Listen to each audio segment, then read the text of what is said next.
Good evening, my friends, and welcome to Crow Chat tonight. It's a joy to be with you this evening, and I am praying that God will give us a good time together this evening. It is a joy to see Charlie on, and Sarah, good to have you tonight. I hope that you will enjoy our time together. And, Crow Chat is always a time that we want to encourage one another. It's a time that we can come and we want to create a spiritually enriching environment that can explore spiritual, theological, relational, cultural topics and take on some theological things like we'll do tonight. And we want to facilitate our purpose as a church, the Covenant Church, to be able to connect to God and connect with others and people. Gary and Sarah, it's great to have you on tonight. I've got on a shirt that says Pittsburgh on it. It's my Pitt Panther shirt that I got disappointed in a couple of days ago, but we're on tonight, and I say that shirt thing for Sarah and for Gary. They came out last week and shared that funny story they had. And so anyway, it's a joy to have you tonight. Our topic tonight is when darkness comes. And on this first day of spring, I thought that would be an appropriate topic of where we are as well in Ecclesiastes. And we're kind of coming toward the close part of Ecclesiastes. We'll be finishing up. I'm going to be speaking tonight as a pastor who is often asked for spiritual guidance from people when they face these type of issues that we're going to talk about tonight. Those things of injustice, those things of what we would call unfairness, those things that we would call inequities in life. We live in a day that is in love with exact answers more than pondering mysteries. And hello there, Sophie in Alligator Land. Glad to have you, Ron. But we'd rather not ponder. We'd rather have an answer. I don't know that that's real wise. Much truth comes as we have to, and we're forced to think about it. To get to a quiet place, to get perhaps even to our knees, and to be able to say, God, I need some help on this. I think this idea of wanting an exact answer is a byproduct of the technological proficiencies we have today, where we can just say, do you know? And then somebody can say, well, just Google it. Google knows. Or maybe you can just tell Siri, hello, Tom. Tell Siri. We have these AI competencies, and they're huge. But I would also say that tech competencies may produce some personal incompetencies. We can get amazing things done, but we may not really know how to do things. I can surf for an answer. I can get an answer. It doesn't mean that I have an answer. It means I can mouth it, but it doesn't mean that I know it.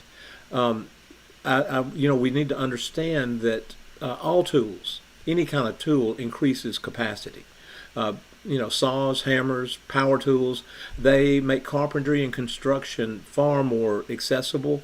But I want to say this, tools do not make a carpenter. I'm a prime example of that. I've got a few tools, and most people just think I am a tool. But, we have those times where we can work with things. It doesn't mean that we know that things work. And so the ingenuity to use technology, power grids, and cyber networks is wondrously amazing. People on this Crow Chat are some of the ones that keep that safe and secure for us in our national market there. But anything that is that amazing can also be very devastating.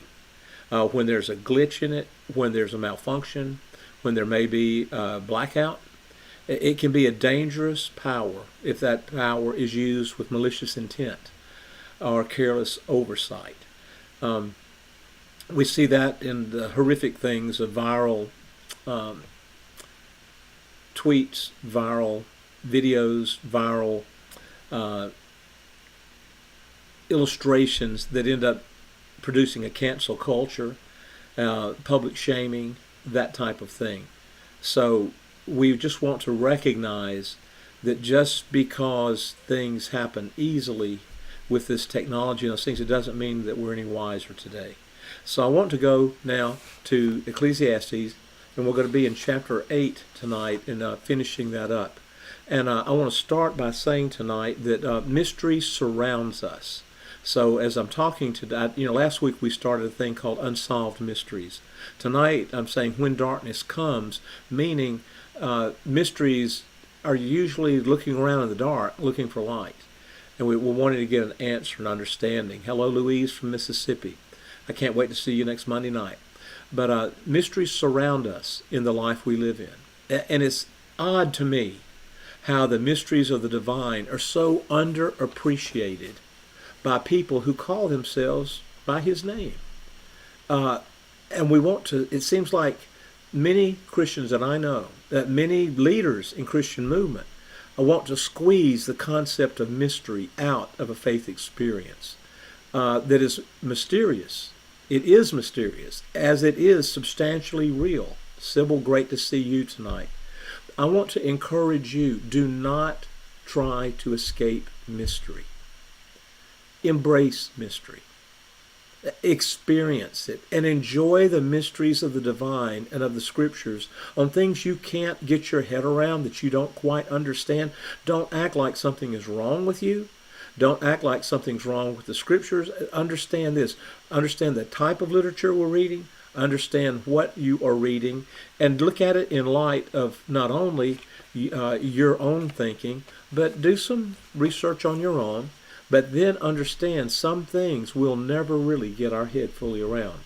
Ecclesiastes is perfect about that, and it tells us that very plainly as we read Ecclesiastes, and we'll see a verse in a little bit that will say that. If you remove mystery, like many religious leaders today want to remove all the mystery.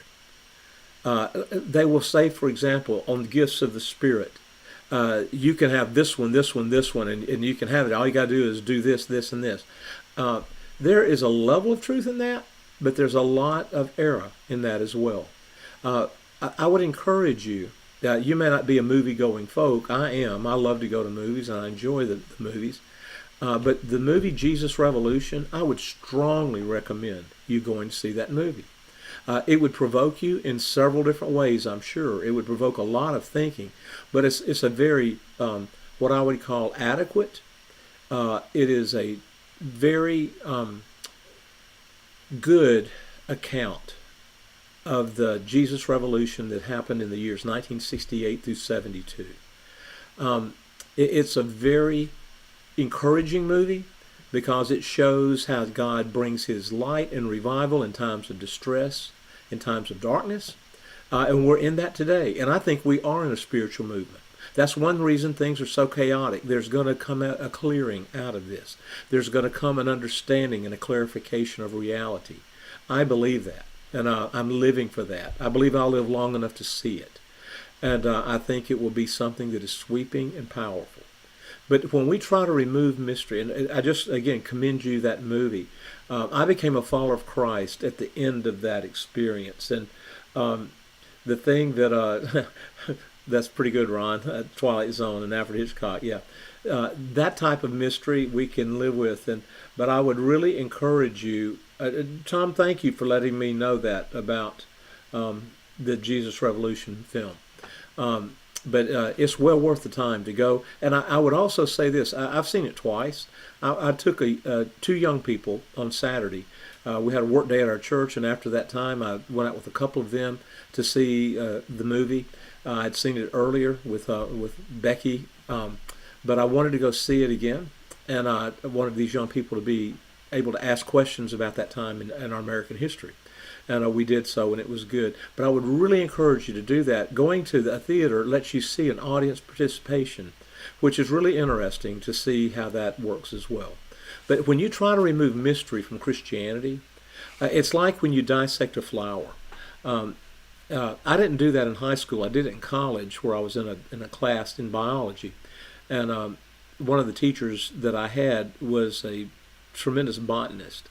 And he made us dissect flowers. And the thing that's funny about that, you can see all the intricate parts of a flower and how it grows, how it germinates, how the seeds works, and the cotyledons. Bicotyledon, dicotyledon, and those things.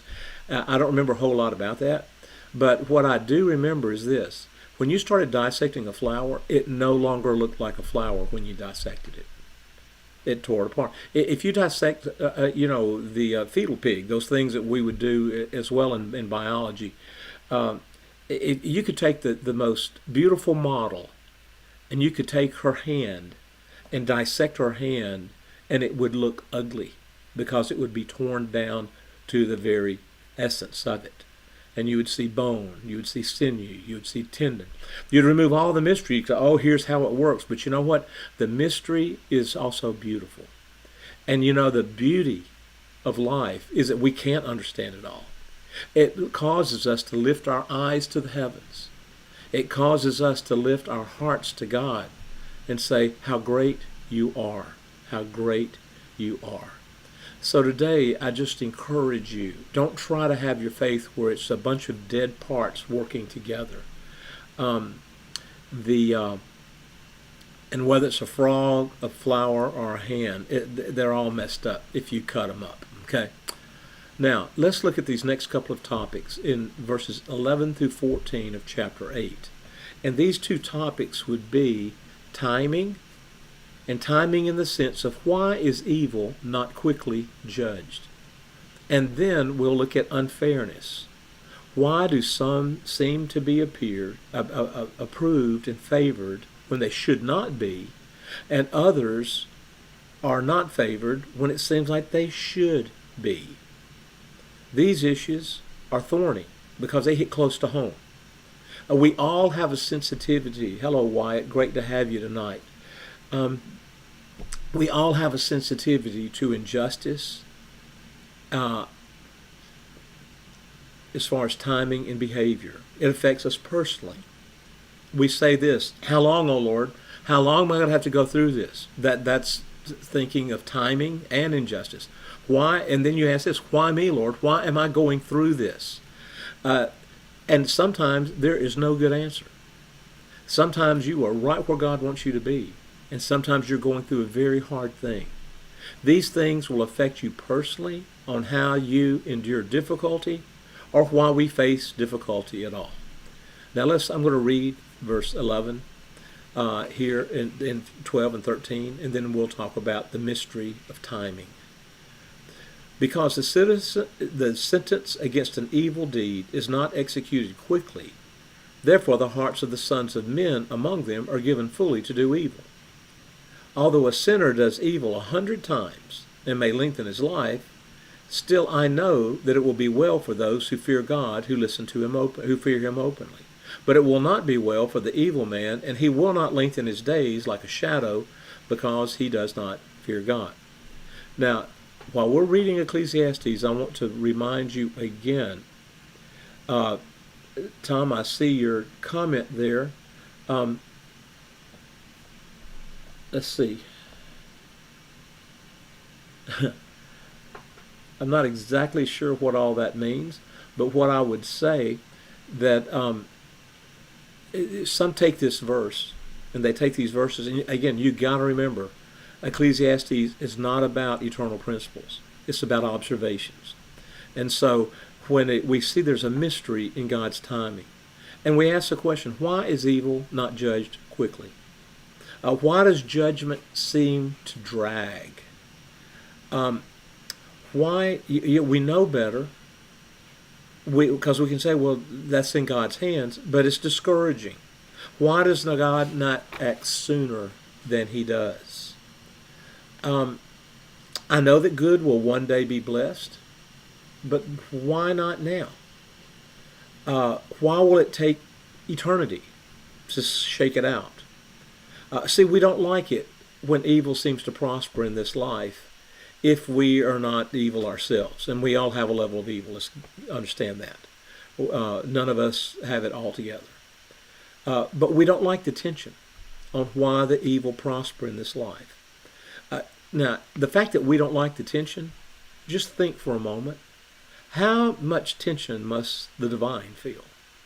How much tension would God feel? He began this whole creation with the goal that life would work according to his intention. He made all of creation to work together in a harmony. He made all creation to give so that the other parts might grow. Every part was to give to the whole, the betterment of the whole. Everything, nobody was just a taker. You would say, well, the humans were going to eat the fruit. Well, they were to till the ground as well. They were to produce more fruit. They were to make the garden to be abundant. You see, time after time, the Lord made this He made this creation, and time after time it was thwarted. His plan was, His intentions were not carried out. His desire for humans to reflect His wisdom, His goodness, and His love was distorted, it was thwarted, and it was at times denied. You see, He never, though, left His focus. He never left His purpose. He did not abandon His plan. He went from Adam and Eve, who destroyed it at the front, went to Noah, didn't work, went to Abram at the time, didn't work. To the Jewish people as a whole, didn't work. As a matter of fact, if you read the Old Testament, it seems like there may have been about 10 minutes total that they really honored God. It just didn't happen very often. They were constantly giving tension to the divine's plan. It only began to happen when the divine did the most incredible thing. The divine inserted the divine self into the project. No longer was God just the creator. God became a participant. Jesus Christ became a human. Well, Jesus became the Christ. That's what we're saying. Jesus became the Messiah, took on human form, the human one, the Son of Man, as Jesus loved to call himself. Only then did life work as God intended it to work.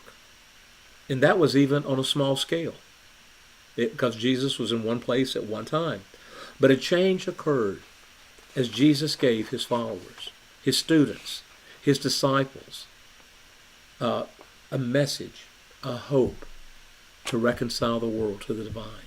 A group was trained, a group was transformed by his resurrection and began to extend the life, the love, the influence, the truth of Christ into every sector of life.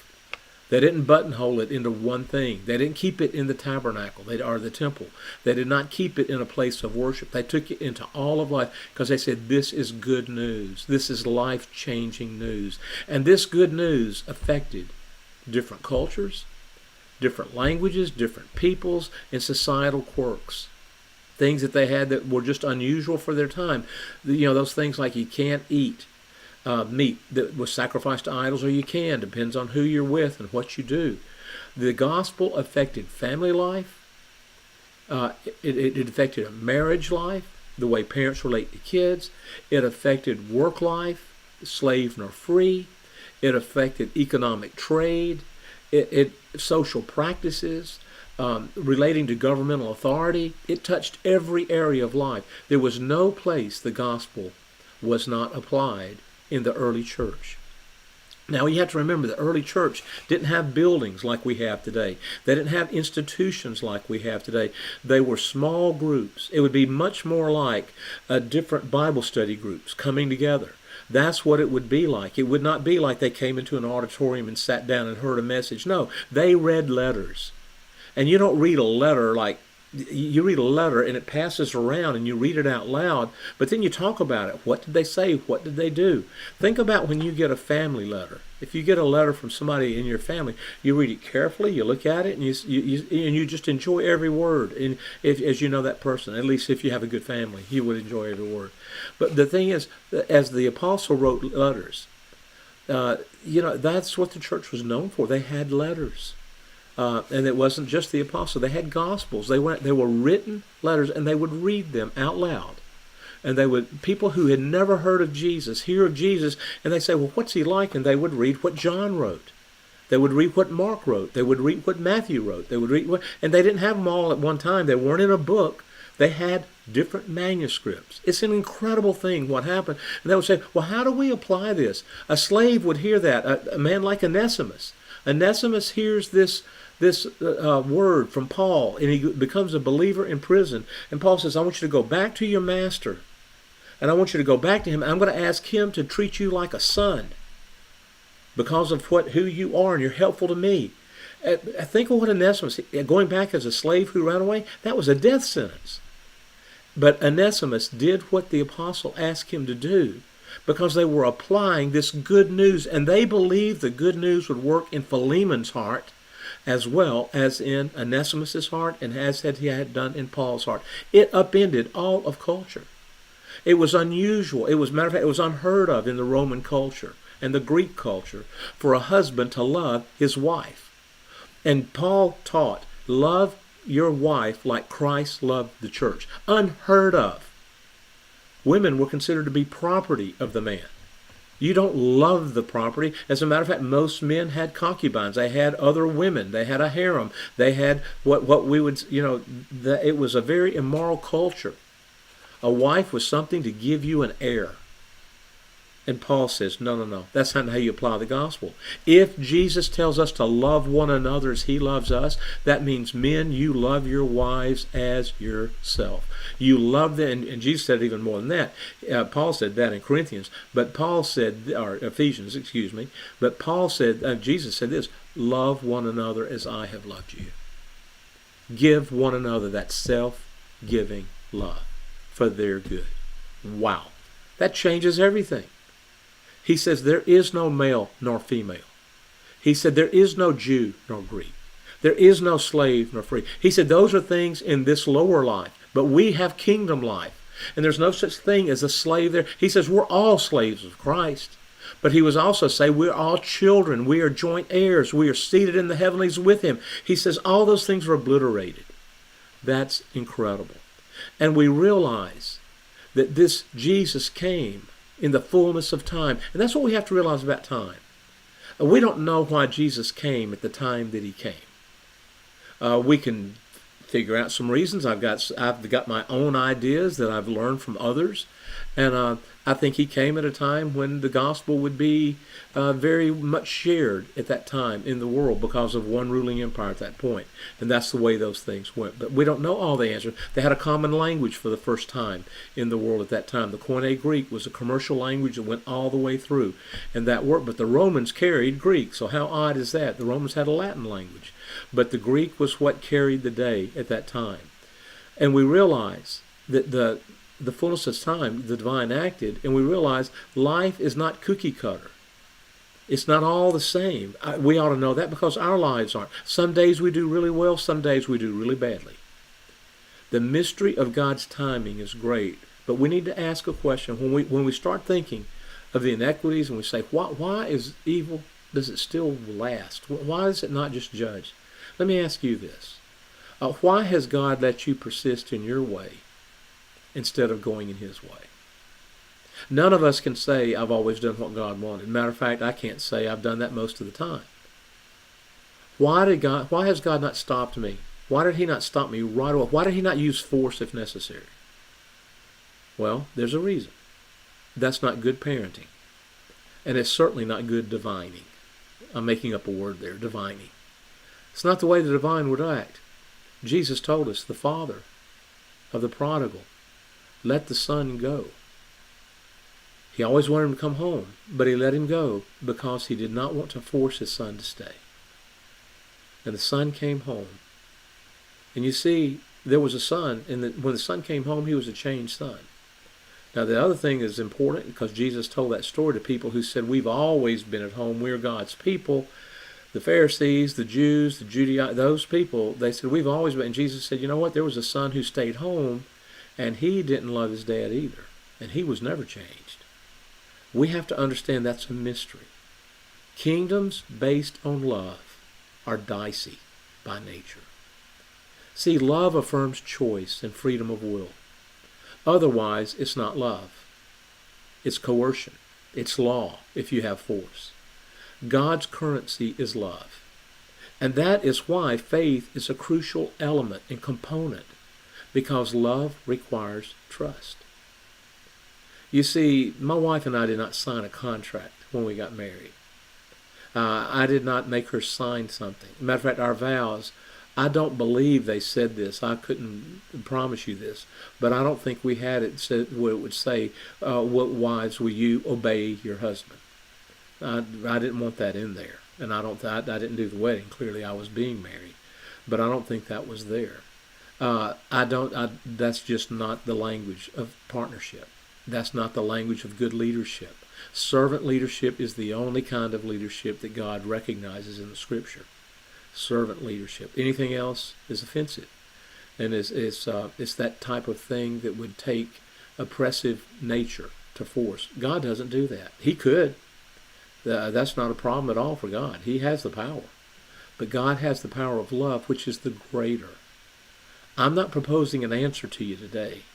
I'm proposing an understanding, a way of thinking that affects the way we think and the way we act when darkness comes.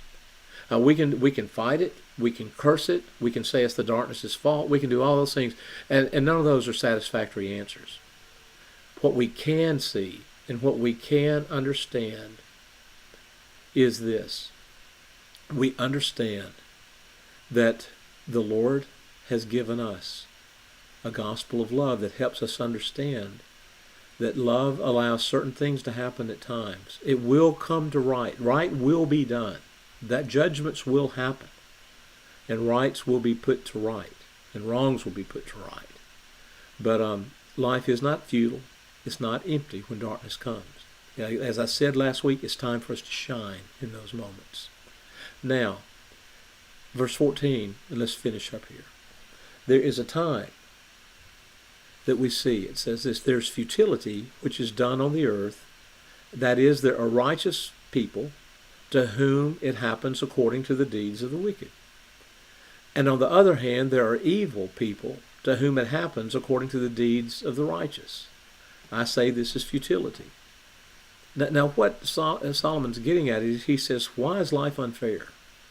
Why do the righteous people get treated like the wicked people? And why do the wicked people get treated like righteous people? It's the mystery of inequity. Life is not fair. Now, we only have to, when we see the wicked prosper, there's so many illustrations of that. You can just pick it out of our culture today. But let's use an objective thing we could say. Think of the Godfather movies. The 5 New York families. And the Corleone family is going to be the top of those families.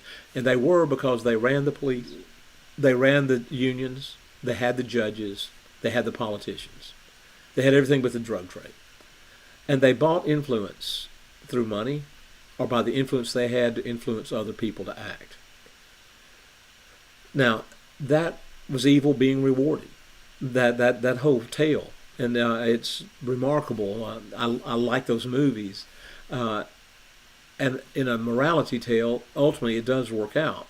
But, evil is very interesting on why it exists and how it lasts at any length of time. But the thing we understand on a granular scale, let's just bring that down right where we live. Why does a drunk driver hit another car head on with a mom and her children, and the mom and her children are killed, and the drunk driver gets out and he walks away? And he may get vehicular homicide, but what is that? That's not justice. Why are some, and it's not justice to kill a guy. That's not justice either. I'm not sure what justice is there. Why are some babies born with massive health issues and most are not? Why do some people get dementia and some remain sharp in their thinking? It doesn't matter how much we spend on research. It doesn't matter how much we spend in medical testing. Life will always have a randomness to it. It's the way that life works with a love, faith, what I call principle and basis. Life is not fair. You can read the news, you can hear the news, you can click on the news, and it can make you feel so angry. You can say, why are those stupid people doing what they're doing? That unfairness can make you feel futile, and futility can devolve into a sense of helplessness and hopelessness. And often it produces anger if we don't have a way of understanding. You see, understanding means we know we can't control that. But you know what we can do as God's people? We can pray. And prayer is not a weak thing. Prayer changes people, it changes life, and most of all, it changes us. You see, futility and hopelessness is not anchored in the ways of the divine. Life is unfair, but Jesus gives grace that is abundantly spread. Now think just for a minute. It's spread to every person on the planet, not just the good. It's to all of us, good or bad. Jesus specifically connects this unfairness to the generosity and to the graciousness of the divine. In Matthew 5, verse 43, in the Sermon on the Mount, Jesus said this in the context of love your enemies. Now earlier he had said that the rain falls on the evil and the just. He says those things earlier. And he's very clear. But listen to what he says here in Matthew 5:43 and following. Love your enemies. Now that's a hard thing to do. Some of you have asked me about that. Pray for those who persecute you, so that you may be the sons, the children of your Father who is in heaven. For he is making his sun to rise on the evil and the good, and he sends rain on the righteous and the unrighteous. If you love, now just think, when it rains, it doesn't matter how good I am, how bad I am, I get the same rain as my next door neighbor. Or sometimes you can see rain be over there and you need it so badly and it doesn't come your way, it's just right over there, and you're like, why are they getting the rain? Have they done something better than me? No. God sends his graciousness and his goodness over all people. And then Jesus says this, if you love those who love you, what reward do you have? Tax collectors do that. And a tax collector was the worst, most despised position in that culture. He said, the worst of the worst, the way he said, do that. If you only greet your brothers, and then to me, that would say those who are in your corner or those who are working with you or for you, what are you doing out of the ordinary? That's the way this world works, Jesus said. We are not that. Don't the Gentiles do the same, Jesus said? And then he said this, be perfect, as your Father in heaven is perfect. Ooh. Now we often read that and go like, well, that's impossible. And that's the level of truth there. But Jesus didn't say, be perfect, and I don't really mean it. He said, be perfect, as your Father in heaven is perfect. And then he gives illustrations about how to do that. We overcome the inequities and the unfairness of life by giving ourselves and our efforts to giving grace, giving love, giving mercy to those who are deserving of it and to those who are undeserving of it. We give it to all people. That's how the divine gives. And the divine knows something. This way never fails. Love never fails. 1 Corinthians 13:8. And that's not true because 1 Corinthians 13:8 says it. It's true because the divine has made life to work that way. His love never fails. Our love never fails. Love never fails. He didn't say my love. He said love never fails. We think this is untrue or unrealistic because we're afraid to test it. That's a very powerful line. We are afraid to believe love is never fails because we're afraid to test it. Some people won't get married because they're afraid that their love might fail. Some people are afraid to give their life to Christ because they say, he could never love me like that. I'm afraid he would not love me. Love never fails. When Jesus said, Father, forgive them, they don't know what they're doing, he knew exactly what he was doing. He was showing his forgiving love. Now you see, we won't give love enough time to work, and we don't give it enough exposure to enough places to see how powerful it is. We will default and we will say this, life will explode in violence if I don't use my righteous violence against that violence. I'm going to enforce it because I know what's right. This would be right. Life is always unfair. Hence, we have to adjust our perspective from what Solomon was talking about, being under the sun, to being in the wisdom and in the light. This is not an easy thing to say, and it's a harder thing to do. The fact is, some days we will suffer. And some days others will suffer, and all we can do is weep and hurt and love them. But we find that God works in those days. That's why this section ends, I think, for Solomon, where he says, I commend pleasure to you. There's nothing good under the sun except to eat, drink, and be merry. This will stand by life. Solomon defaulted there. He chose to play a lower hand. He says, don't worry about it, just get a job, go through life. Look, you need to think, and we need to understand, what do we do when darkness comes? It's not time to have a Playboy philosophy at that point and say, let's just go out and do whatever feels good. No. Some things belong to God, and we honor Him because He is God and we are not. Maybe it's one of the greatest lessons that we have during Holy Week as we're approaching that in 2 weeks during this Lenten season. What we realize is that in God's goodness and in God's grace, we find that Jesus suffered the greatest injustice, and He did it with love, because love never fails. And you see, Rome looks like it conquered Christ. It did not. Pilate thought, when he said Jesus is the King of the Jews, he thought he was putting down an insurrection. He was not, because Jesus was not doing insurrection. Jesus was doing transformation. Pilate knew nothing of what Jesus had. I can't wait to teach on that on Easter Day. Oh, wow. But Jesus Christ overcame the violence, the inequities, the total lack of justice in the world in His day by laying down His life. The life of sacrifice, the life of love, the life that gave and said, Father, forgive them. They don't know what they're doing. And it not only transformed a few people's lives at the start, it ended up transforming a culture. It ended up transforming a world. And it will do so today in America if we will shine and live like He lived as we love like He loved. That's how Jesus does a revolution. And that's what we need to do when darkness comes. Monday, Thursday is April 6th. I hope you'll join us for an evening that will focus on servanthood and sacrifice. It'll be a good night. And it's a couple of days before the great message that He is alive and He is risen. May God bless you. Crow Boys, we're glad you joined us tonight. It's always good to have a bunch of Crow Boys around. Well, almost always it's good for me. I'm a grandfather and I'm grateful.